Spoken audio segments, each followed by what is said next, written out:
Hello जी, तो आज हम लोग बात करेंगे फर्स्ट एंग्लो मैसूर वॉर के बारे में। कैसे-कैसे जो हैदर अली थे उनमें उनके साथ अंग्रेज़ों का युद्ध हुआ था। तो उससे पहले हैदर अली के बारे में थोड़ा बहुत बेसिक जानकारी होना चाहिए। तो relation of the English with Mysore, क्या-क्या संबंध थे हैदर अली के साथ, वो भी देखते हैं हम लोग। और सबसे पहले हम लोग बात करेंगे हैदर अली के। ये क्या थे? सेनापति थे किसके? मैसूर आर्मी के। और ये एक बहुत एक ब्रिलियंट जनरल थे और अच्छे डिप्लोमेट भी थे। और उसके साथ-साथ एक महत्वाकांक्षी पर्सन भी थे, यानी कि एम्बिशियस पर्सन भी थे। और जो राजा थे कहाँ के? मैसूर के। इनकी मृत्यु हो गई थी 1760 में।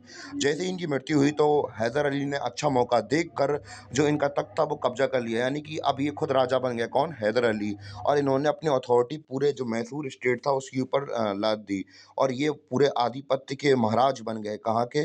मैसूर के। और फर्स्ट जो मैसूर वॉर थी वो कब से कब हुई थी? 1760 से लेकर 1769 तक, यानी कि 1767 से लेकर 1769 तक ये इनकी वॉर चली थी। और हुआ क्या था? पहले मैसूर के वॉर में जो हैदर अली थे इन्होंने अंग्रेजों को हरा दिया था। और इन्होंने धमकी दी थी किसको? चेन्नई को।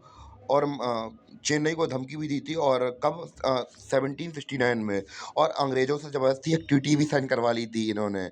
और बाद में क्या हुआ था कि इन्होंने अपने जो युद्ध हुआ था, युद्ध में जो सोल्जर्स वगैरह होते हैं, प्रिजनर्स ऑफ वॉर्स बोलते हैं, यानी कि जो सेना में जब युद्ध चलते हैं, तो अगर दूसरी सेना वाले टुकड़ी आपकी सेना के जो आदमी को पकड़ लेते हैं, उन्हें प्रिजनर्स ऑफ वॉर बोल दिया जाता है। तो दोनों साइड के जो प्रिजनर्स ऑफ वॉर थे, वो वापस कर दिए। और जो इन्होंने ट्रीटीज़ भी साइन करी और उसमें इन्होंने कहा कि अगर कोई थर्ड पार्टी इनके ऊपर अटैक करती है, तो दोनों के दोनों लोग एक-दूसरे की सहायता करने के लिए आएँगे। पर ऐसा क्या होता है?